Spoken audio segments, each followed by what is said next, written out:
ආයිබෝන් කියලා Anil Roshan boxing channel එකට සියලු දෙනාම සාදරයෙන් අද දවසේ පිළිගන්නවා. ඉතින් මේ අපි අද කතා කරන්න සූදානම් වෙන්නේ ඊටාම වටිනා මාතෘකාවක්. ඒ වගේ මේ මාතෘකාව වටිනවා කියලා කියන්නේ අපි වැඩි හිටි එහෙම නැත්නම් හැමෝටම මේක ඊටාමත් වටිනවා. මේ වටිනා කාරණේ ගැන තමයි අද කතා කරන්න සූදානම් වෙන්නේ. ඉතින් මේ මාතෘකාව අපි මුලින්ම මාතෘකාව හඳුනා දෙන්නම මේ මාතෘකාව තමයි අපි දෙමෝපියන්ට වන්දනාමාන කිරීම. නැත්නම් දෙමෝපියන්ට වැඳීම, ඒවගේම ගුරුවරුන්ට වැඳීම, එන්නත් වැඩිහිටියන්ට වැඳීම, සමන බමුණන්ට වැඳීම වගේ වැඩිහිටි සියලු දෙනාට එහෙම නැත්නම් ඊට වඩා වැඩිහිටි ගුණධර්මයන් ඉහළ අයට වන්දනා කිරීම මේක අවශ්‍ය නැති කරුණක්ද කියන එක ගැන තමයි අද කතා කරන්න ලෑස්ති වෙන්නේ. අපි සාමාන්‍ය ගත්තොත් එහෙම වැඳීම කියන එක මේ වැඳීම කියන කරුණ නැත්නම් මේ වැඳීම කියන කාර්යය කියන්නේ අපි බෞද්ධයන් කියන බෞද්ධයන් කියන ගත්තොත් ඒක අනිවාර්යයෙන්ම සිදු කරන දෙයක්. වෙනාගම් වල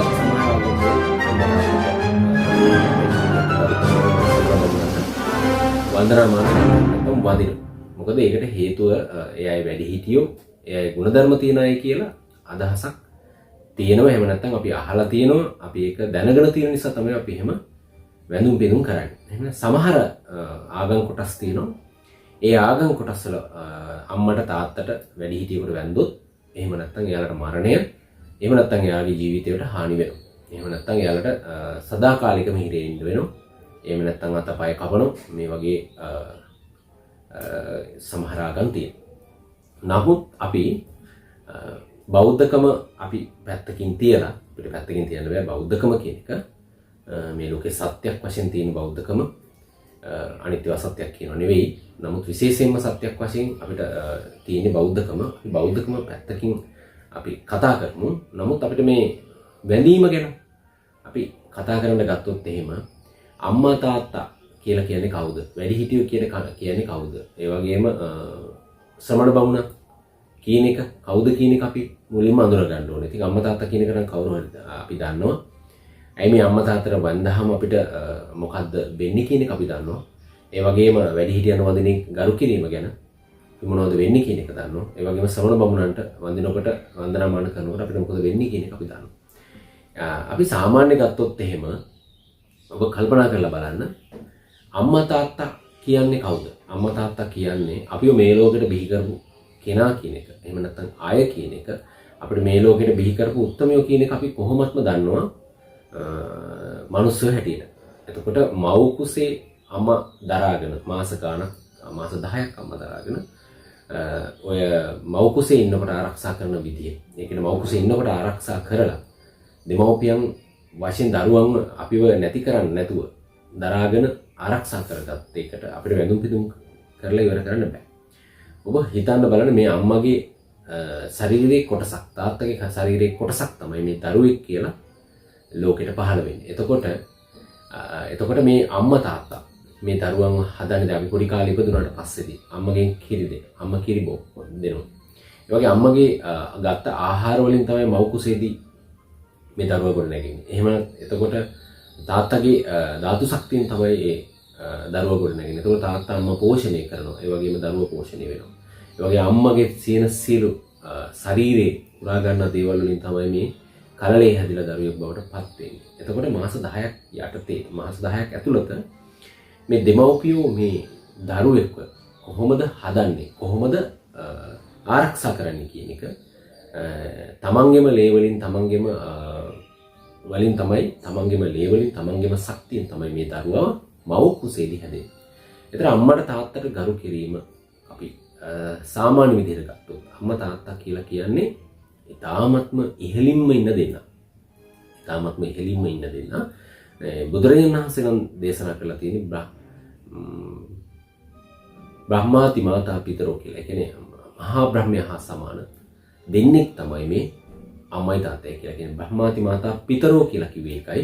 මොකද මේ බ්‍රහ්මයාට තියෙන සතර බ්‍රහ්ම විහරණ. ඒ කියන්නේ මෙත්තා, කරුණා, මුදිතා, උපේක්ඛා කියන කරුණු 4 තියෙනවා. ඒ වගේම තමන්ගේ දරුවන්ටත් මෙත්තා කරනවා. මෙත්තා උපේක්ඛා වැඩි වශයෙන්ම තියෙන අම්මටයි තාත්තටයි තමයි. ඉතින් ඒ නිසා අම්මටයි තාත්තටයි යම්කිසි කෙනෙක් වන්දනාමාන කරනවා නම් එහෙම නැත්නම් වඳිනවා නම් ඒක කවදාවත් අපත යන්නේ නැහැ. ඒක වැරද්දක් වෙන්නේ නැහැ. ඉතින් ඒ නිසා තමයි අම්මට තාත්තට වැඳීම මේ ලෝකේ අග්‍ර දෙයක් බවට පත් වෙන්නේ. මොකද ඒකට හේතුව තමයි අම්මයි තාත්තයි කියලා කියන්නේ ලෝකේ දරුවෙකුට ඉන්න ඉතාමත්ම වටිනාම දෙන්න.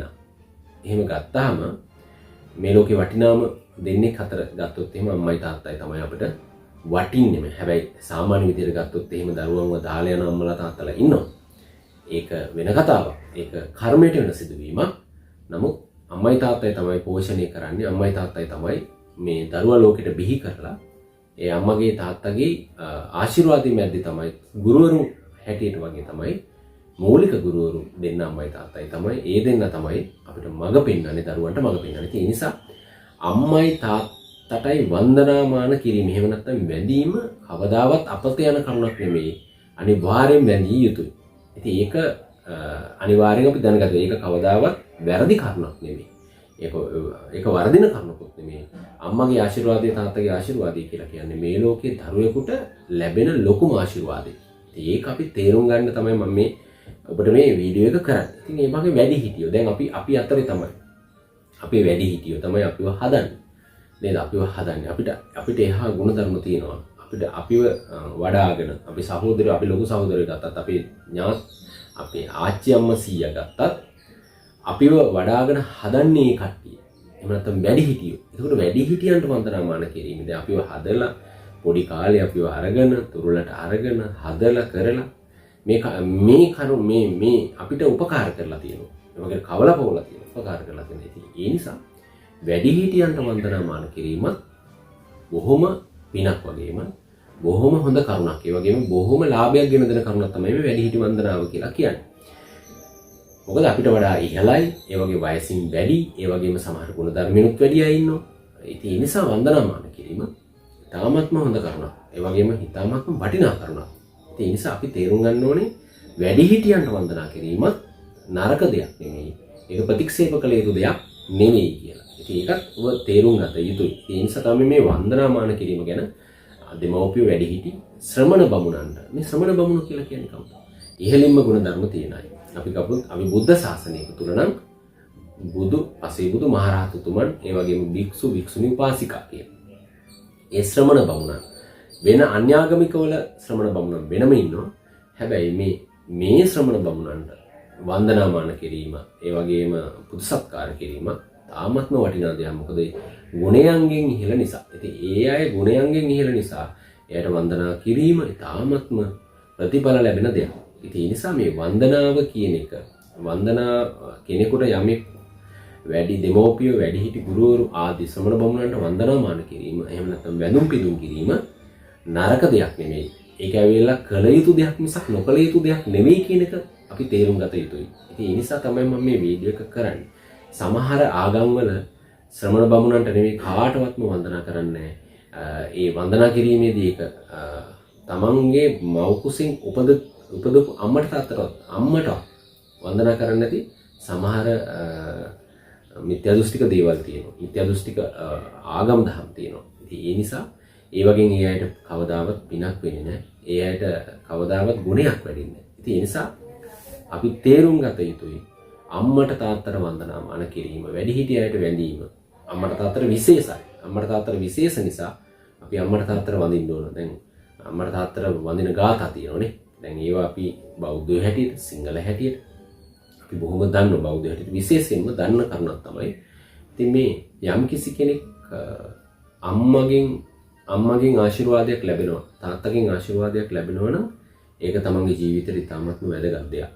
මම මේ ඔබට කියන්නේ සමහර දෙමව්පියෝ දරුවන්ව දාලා යනවා. දරුවන් අනාථ මඩම් වල දාලා යනවා. තැන් වල දාලා යනවා. නමුත් ඒ දාලා ගියාට ඒවා අපේ සසරි කරගත්ත කර්ම නිසා වෙන සිදුවේ. ඉතින් ඒ නිසා ඔබ තේරුම් ගත යුතුයි යම්කිසි කෙනෙක් එහෙම කළා කියලා මුළු දෙමව්පියන්ටම වෛර කරන එක වැරදි. යම්කිසි කෙනෙකුට එහෙම වුණා කියලා සමස්ත වැඩිහිටි සමාජයටම වෛර කරන එක වැරදි. ඒ නිසා සමාජයටම, ඒ කියන්නේ වැඩිහිටි සමාජයටම, ඒ වගේම ගුණධර්ම තියෙන සමාජයටම, දෙමව්පියන්ට සමහරු ගරහනවා හරියට. ඉතින් ඒ ගැරහිල්ල Tamanට අයහපතක් වෙනවා මිසක යහපතක් වෙන්නේ නැහැ. ඒ නිසා මේ දෙමව්පියන්ට වැඳීම, විශේෂම දෙමව්පියන්ට වැඳීම, ඒ වගේම විශේෂම සමල බමුණන්ට වැඳීම, වැඩිහිටි වැඳීම කියන එක ඔබ මම කළ යුතු දෙයක්. ඒකෙන් ඔබට අනර්ථයක් වෙන්නේ නැහැ කවදාවත්. අර්ථයක්මයි වෙන්නේ. ඒ නිසා තමයි මම මේ වීඩියෝ එක කරන්නේ. ඔබ මම තේරුම් ගත යුතුයි. මේ සමහර මේ වගේ ගුණධර්ම තියෙන වීඩියෝ ගොඩක් දුරට බලනවා. අඩු වුණා. නමුත් මේක ඔබ දැක්කොත් ඔබට මේක යහපතක් වෙයි. ඔබ අනිවාර්යෙන්ම මේක දැකලා ඔබේ දෙමව්පියන්ට වන්දනාමාන කරන්නේ නැත්නම්, ඔබේ විශේෂම ඔබේ අම්මා තාත්තට වන්දනාමාන කරන්නේ නැත්නම් ඔබ වැඳුම් පිදුම් කරන්න පටන් ගන්න. ඒ වගේම සමන බමුණෙක් දැක්කොත්, සමන බමුණ කියන්නේ ස්වාමීන් වහන්සේලා නමක් දැක්කොත් ඔබ වන්දනා කරන්න පුරුදු වෙන්න. ඔබේ වැඩිහිටියා ගෙදරට ආවොත් ඔබ වැඩිහිටියට ගරු කරන්න, වන්දනා කරන්න පුරුදු වෙන්න. ඒක ඔබේ අයහපත පිණිස වෙන්නේ නැහැ.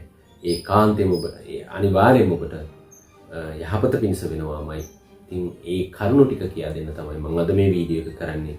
ඔබත් මේ වීඩියෝ එක බලලා ඔබත් අද සිට නොකරන කෙනෙක් නම්, දෙමව්පියන්ට ගරු කරන්නේ නැත්නම්, දෙමව්පියන්ට ගරු කරන කෙනෙක් නම් තවත් සතුටු වෙන්න. දෙමව්පියන්ට ගරු කරන්නේ නැත්නම්, වන්දනාමාන කරන්නේ නැත්නම් ඔබ අද පටන් ගන්න. ඔබට යහපතක් වෙනවා මිසක අයහපතක් කවදාවත් වෙන්නේ නැහැ. ඒ නිසා සියලු දෙනාටම ආයුබෝවන්.